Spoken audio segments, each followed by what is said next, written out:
લોકસભા ચૂંટણી પહેલા જ ઇન્ડિયા ગઠબંધનમાં ભંગાણ સર્જાયું છે। મમતા બેનર્જીએ એલાન કર્યું કે ટીએમસી બંગાળમાં એકલા હાથે ચૂંટણી લડશે। લોકસભા ચૂંટણી પહેલા ઇન્ડિયા ગઠબંધનને મોટો ઝટકો લાગ્યો છે। પશ્ચિમ બંગાળમાં મમતા બેનર્જીએ સ્પષ્ટ કર્યું છે કે તેઓ સીટ શેરિંગ કરવા જઈ રહ્યા નથી અને એકલા ચૂંટણી લડશે।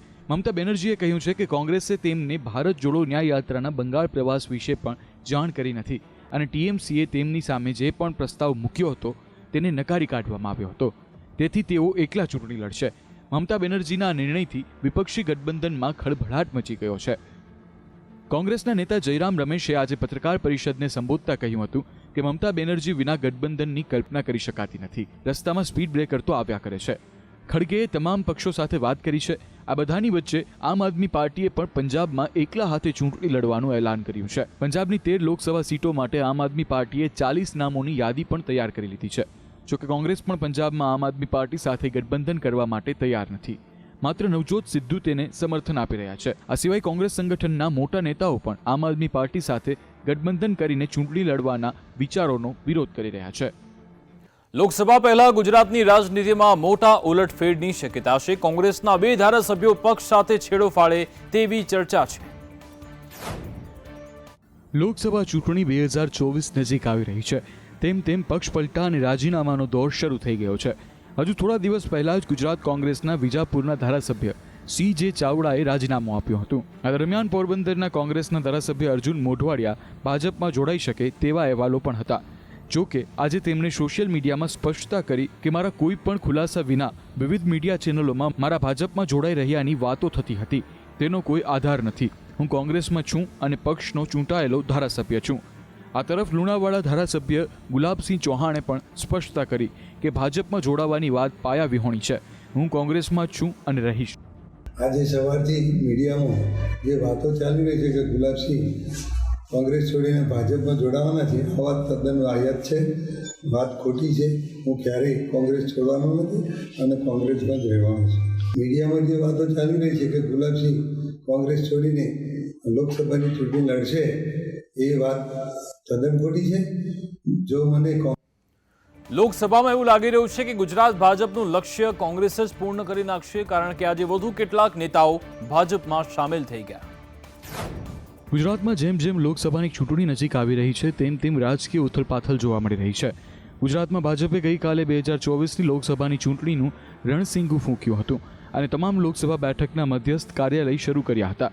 ત્યારે હવે ગુજરાતમાં ઓપરેશન લોટસ અંતર્ગત કોંગ્રેસ અને આપના નેતાઓને ભાજપમાં સામેલ કરવામાં આવી રહ્યા છે। આજે ગાંધીનગરમાં ભાજપ પ્રદેશ અધ્યક્ષની હાજરીમાં ઉત્તર અને મધ્ય ગુજરાતના આગેવાનો ભાજપમાં જોડાયા છે। તેમાં મહુધાના પૂર્વ ધારાસભ્ય ઇન્દ્રજીત ઠાકોર, સાબરકાંઠા જિલ્લાના કોંગ્રેસના પૂર્વ પ્રમુખ વિપુલ પટેલ, યુથ કોંગ્રેસના પૂર્વ પ્રમુખ સુધીર પટેલ, ખેરાલુના વિનોદ ચૌધરી, સતલાસણના જીતેન્દ્રસિંહ પરમાર, સુદાસણના દિનેશસિંહ પરમાર, હડોલના નાગજી ઠાકોર, કપડવંજના જિગીશા પરમાર તેમજ આપના કાર્યકર્તા નેતાઓ ભાજપમાં જોડાઈ ગયા છે। આ બધાની વચ્ચે કમલમમાં ક્લસ્ટરના પ્રભારીઓની બેઠક પણ મળી હતી। CM ભૂપેન્દ્ર પટેલ અને CR પાટીલની આગેવાનીમાં બેઠક યોજાઈ, જેમાં પ્રભારીઓ સાથે સહપ્રભારીઓ પણ બેઠકમાં સામેલ થયા। સંગઠન મહામંત્રી રત્નાકર પણ બેઠકમાં જોડાયા, જેમાં આગામી તૈયારીઓ અને રેલીઓ અંગે ચર્ચા કરવામાં આવી હતી।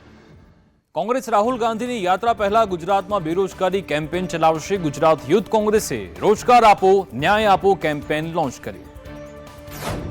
ગુજરાત પ્રદેશ કોંગ્રેસ કાર્યાલય ખાતે આજે ઓલ ઇન્ડિયા યુથ કોંગ્રેસના રાષ્ટ્રીય પ્રભારી અને ગુજરાત પ્રદેશ સ્ક્રીનિંગ કમિટીના સભ્ય કૃષ્ણ અલવરુ આવ્યા હતા, જ્યાં રોજગાર આપો ન્યાય આપો કેમ્પેન લોન્ચ કરવામાં આવ્યું હતું। જેમાં કહેવાયું કે દેશમાં અને ગુજરાતમાં બેરોજગારી સૌથી મોટી સમસ્યા છે, જેના લીધે યુવાનો આત્મહત્યા કરી રહ્યા છે। દેશમાં બેરોજગારી વધવાનું મુખ્ય કારણ ભાજપની ખોટી નીતિ રહી છે। આવનારા સમયમાં ગુજરાત પ્રદેશ યુવા કોંગ્રેસ દ્વારા રોજગાર આપો ન્યાય આપોનું અભિયાન સમગ્ર ગુજરાતમાં ચલાવાશે। ગુજરાતની અંદર ઘણા સમયથી યુવાનોને રોજગારી મળી રહી નથી। ગુજરાતમાં 20 કરતાં વધુ વખત પેપર લીક થયા છે। તે ભાજપ સરકાર માટે ખૂબ જ શરમનાક બાબત રહી છે। જે અન્યાય થયો છે તે માટે યુવા કોંગ્રેસ આંદોલન કરીને ન્યાય માંગશે। રાહુલની સુરક્ષાને લઈ મલ્લિકાર્જુન ખડગેએ અમિત શાહને પત્ર લખ્યા કહ્યું છે કે ભાજપના કાર્યકરો તેમના કાફલા સુધી પહોંચી જાય છે, તેમને Z+ સિક્યોરિટી મળવી જોઈએ। કોંગ્રેસ અધ્યક્ષ મલ્લિકાર્જુન ખડગે આસામમાં રાહુલ ગાંધીની સુરક્ષાને લઈને ગૃહમંત્રી અમિત શાહને 2 પાનાનો પત્ર લખ્યો છે। પત્રમાં 18 જાન્યુઆરીએ ભારત જોડો ન્યાય યાત્રા આસામમાં પ્રવેશ્યા પછી 22 જાન્યુઆરી સુધી રાહુલની સુરક્ષામાં ખામીની 5 ઘટનાઓનો ઉલ્લેખ છે। ખડગેએ ગૃહમંત્રીને કહ્યું, આસામના મુખ્યમંત્રી અને ત્યાંના ડીજીપીને સૂચના આપો જેથી કોઈ અઘટિત ઘટના ન બને. ખડગેનું કહેવું છે કે યાત્રાના વિરોધમાં ભાજપના સમર્થકો રાહુલના કાફલાની ખૂબ નજીક આવી રહ્યા છે. આવી સ્થિતિમાં રાહુલને પણ પોતાની સુરક્ષાની અવગણના કરીને બહાર આવવાની ફરજ પડી છે. રાહુલને Z+ સિક્યુરિટી મળવી જોઈએ તેવી માંગ કરવામાં આવી છે. રાહુલ ગાંધીની ભારત જોડો ન્યાય યાત્રા બુધવારે તેના 11મા દિવસે આસામના બારપેટાથી શરૂ થઈ હતી. અહીં રાહુલે કારની છત પર બેસીને ભીડને સંબોધિત કરી હતી. રાહુલે ફરી એકવાર આસામના મુખ્યમંત્રીને દેશના સૌથી ભ્રષ્ટ મુખ્યમંત્રી ગણાવ્યા છે. હરણી તળાવ બોટ દુર્ઘટનામાં વધુ એક આરોપી ગોપાલ શાહની છત્તીસગઢથી ધરપકડ થઈ. જોકે 19 પૈકી 11 આરોપી હજુ પણ ફરાર છે. વડોદરા હરણી લેક ઝોન બોટ દુર્ઘટનાને મામલે એસઆઈટી ટીમને મોટી સફળતા હાથ લાગી છે. એસઆઈટીએ ગોપાલ શાહની છત્તીસગઢના રાયપુરથી ધરપકડ કરી છે. પકડાયેલ આરોપી ગોપાલ શાહ અને ફરાર આરોપી પરેશ શાહ બંને સાઢુભાઈ થાય છે. અત્યાર સુધી પોલીસે આ કેસમાં 8 આરોપીઓની ધરપકડ કરી છે. હજુ આ કેસમાં 11 આરોપીઓ ફરાર છે. હોળી દુર્ઘટનાના આરોપી ગોપાલદાસ શાહ વડોદરા કોર્પોરેશનમાં એક સમયે ટાઉન ડેવલપમેન્ટ ઓફિસર તરીકે ફરજ બજાવતા હતા. આ દરમિયાન તેઓને કોર્પોરેશન દ્વારા ટર્મિનેટ કરવામાં આવ્યા હતા. ગોપાલદાસ શાહ આર્કિટેક્ટ હોવાથી તેઓએ કન્સલ્ટન્સી શરૂ કરી હતી. કહેવાય છે કે બોટ દુર્ઘટનામાં આરોપી ગોપાલદાસ શાહે પાવાગઢ અને અયોધ્યાના પ્રોજેક્ટ સહિત ગુજરાતમાં 50 જેટલા પ્રોજેક્ટમાં પ્રત્યક્ષ અથવા પરોક્ષ રીતે કન્સલ્ટન્સીનું કામ કર્યું છે. મેસર્સ કોટિયા પ્રોજેક્ટની કોઈ લાયકાત ન હોવા છતાં જે તે સમયે સ્થાયી સમિતિની બેઠકમાં હરણી મોટના તળાવનો 30 વર્ષ સુધી કબજો લેવાનો ખેલ પાડી દીધો હતો. વડોદરામાં મહાનગરપાલિકામાં હવે અધિકારીઓ પર કોન્ટ્રાક્ટરો હાવી થઈ ગયા હોવાનું સામે આવ્યું છે. સ્માર્ટ સિટી વડોદરાના બણગા ફૂંકતા સત્તાધીશો પર જાણે ઇજારદારો હાવી થઈ ગયા હોય તેવો નજારો કોર્પોરેશનમાં જોવા મળ્યો હતો. આજે મહિલા અને બાળ વિકાસ વિભાગ દ્વારા તેજસ્વી બાળકીઓ માટે જિલ્લા પંચાયત અને કોર્પોરેશનમાં મોક સભાનું આયોજન કરવામાં આવ્યું હતું. ત્યારે કોર્પોરેશને પોતાના ફરાસખાનાના ઇજારદાર શોભનમ ડેકોરેટર્સને કોર્પોરેશનના બાગમાં બાળકોને જમવા માટે મંડપ બાંધવાની જવાબદારી સોંપી હતી. જોકે ફરાસખાનાનો કોન્ટ્રાક્ટર જે ગાડી લઈને આવ્યો હતો તે ગાડી ઉપર ઓન ડ્યુટી BMC લખેલું જોવા મળ્યું છે. આ બાબતે વિકલ પુલના મેનેજર યોગેશ વસાવાને પૂછતા તેમણે ગોળ ગોળ જવાબ આપ્યો હતો. જોકે આ રીતે ઓન ડ્યુટી VMC લખી ન શકાય તે વાત કબૂલી હતી, પણ પગલાં ભરવા બાબતે તેમણે ઉચ્ચ અધિકારીની સાથે ચર્ચા કર્યા બાદ કાર્યવાહી કરીશું તેમ જણાવ્યું હતું. ત્યારે પૂર્વ વિપક્ષ નેતાએ કહ્યું છે કે ઇજારદારો કોર્પોરેશન પર હાવી થઈ ગયા છે, તેમની શાન ઠેકાણે લાવવી જરૂરી છે. સુરતમાં બિઝનેસમેનને મારવા મામલે વેસુના PIને સસ્પેન્ડ કર્યા છે. સુપ્રીમે જામીન આપ્યા હતા છતાં બિઝનેસમેનને કસ્ટડીમાં રાખવામાં આવ્યા હતા.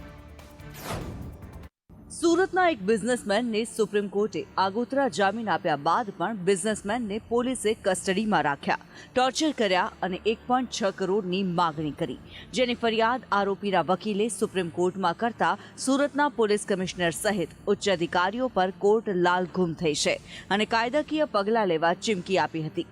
સુપ્રીમ કોર્ટની ફટકાર બાદ પોલીસ કમિશનર અજય તોમરે આ ઘટનાક્રમ અંગે ખાતાકીય તપાસ હાથ ધરી વેસુ PI RY રાવલને સસ્પેન્ડ કર્યા છે. આ આખી ઘટનાની વિગતો એવી છે કે છેતરપિંડીના એક કેસમાં સુરતના બિઝનેસમેન તુષાર શાહ સામે ફરિયાદ થઈ હતી અને કેસ સુપ્રીમ કોર્ટમાં પહોંચ્યો હતો. 8 ડિસેમ્બર 2023 સુપ્રીમ કોર્ટે તુષાર શાહને શરતી જામીન આપ્યા હતા.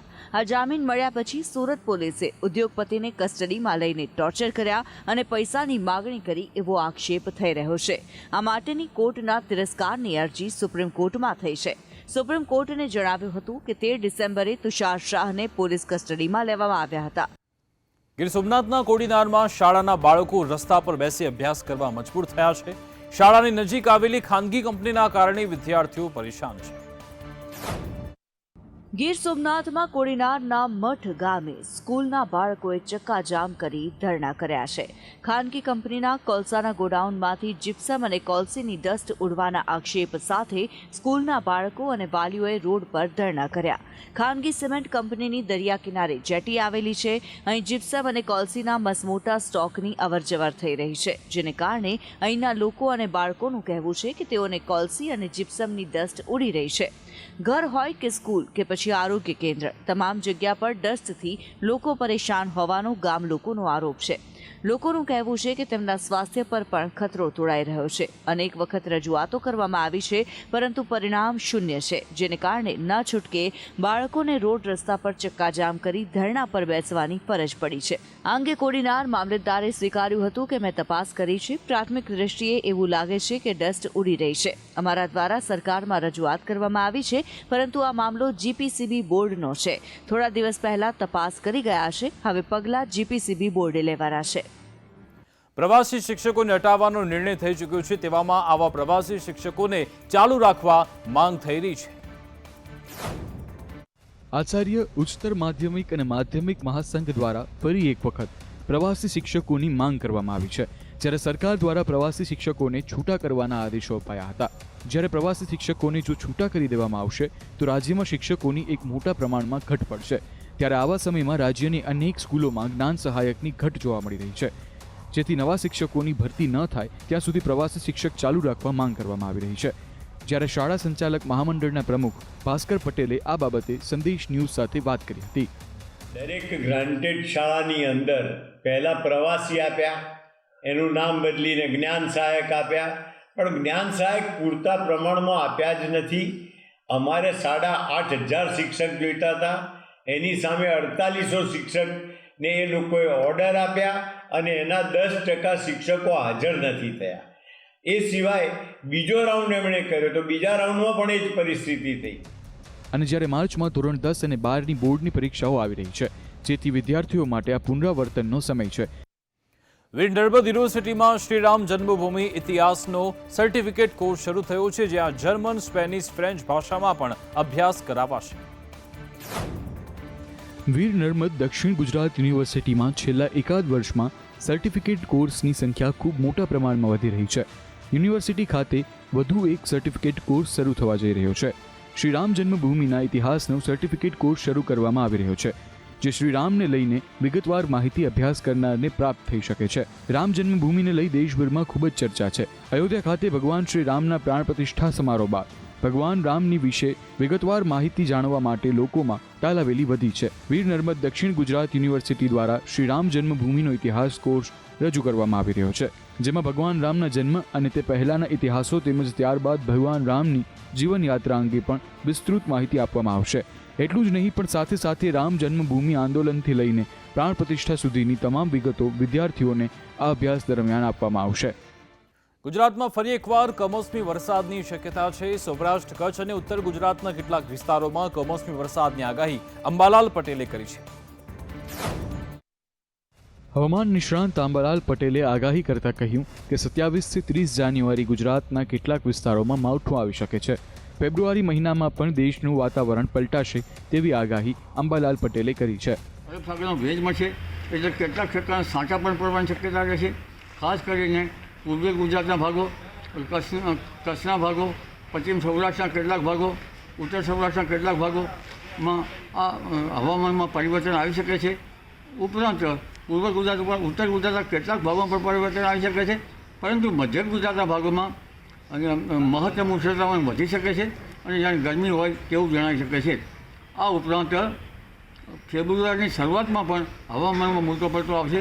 વાયુના તોફાનો, ભારે હિમવર્ષા, કમોસમી વરસાદ દેશના ઉત્તરીય પર્વતીય પ્રદેશોમાં, અને આ જે પલટાઓ જે છે એ પહેલાં જે હિમવર્ષા મજબૂત નહોતી, પરંતુ આ હિમવર્ષા કંઈક અંશે વધુ પડતી હશે. અયોધ્યામાં પ્રાણ પ્રતિષ્ઠાને લઈ ઇસ્લામિક સંગઠને વાંધો ઉઠાવ્યો છે. કહ્યું, બાબરી મસ્જિદ વર્ષોથી હતી અને તેને તોડી મંદિર બનાવવું યોગ્ય નથી.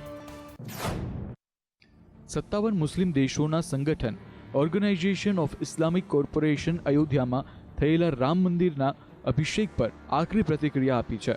તેમણે કહ્યું છે કે ઇસ્લામિક સાઇટ બાબરી મસ્જિદને તોડીને બનાવવામાં આવેલા આ રામ મંદિરની નિંદા કરે છે.